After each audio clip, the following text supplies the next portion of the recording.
Not many people know there was a Black Panther Party in Australia.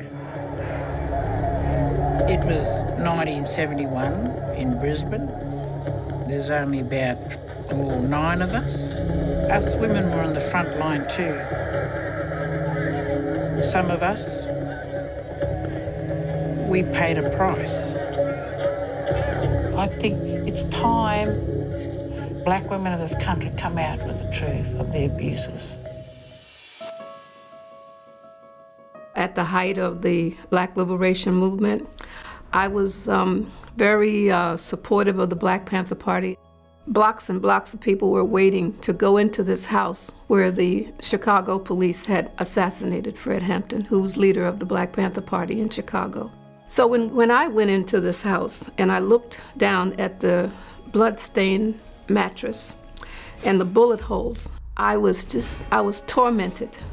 And that image still sticks in my mind today. I went to the Black Panther Party office and I became a Black Panther. I never went back to my job again. For us in the party, we were willing to give up our lives. The constant fear of being, as we would say, vamped on by the police, where people were murdered, raids were conducted. We were all at war. And to be at war, you come out with a syndrome.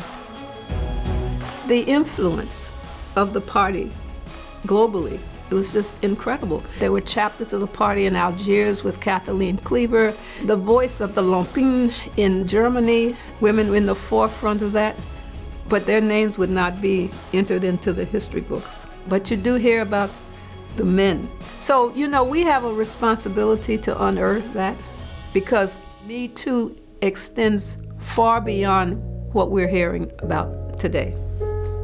I'm trying to distinguish between my involvement with the movement and my own personal struggles as a woman in that period. The sacrifices that we made. That was, I feel, the backbone of the struggle that never gets looked at.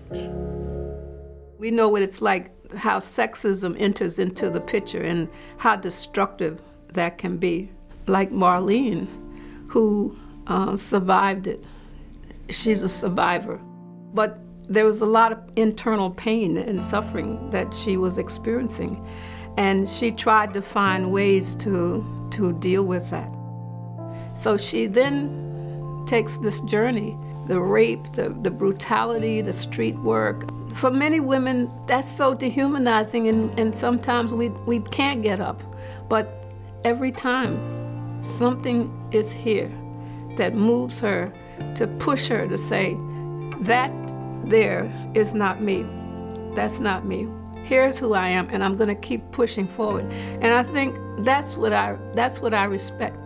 I was just struck by her humility and her humanity and her woman spirit.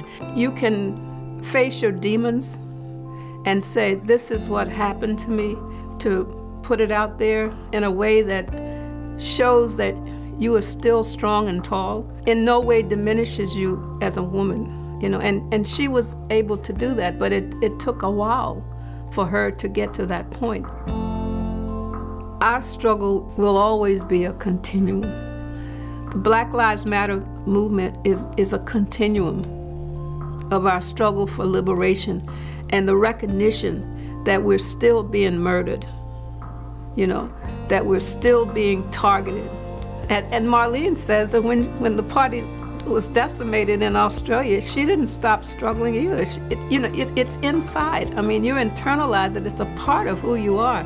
There's still hope. I never give up hope. You never give it up. I tell you, I'm still a Black Panther woman. I still fight an uncompromising battle for truth and injustice for my people to this day.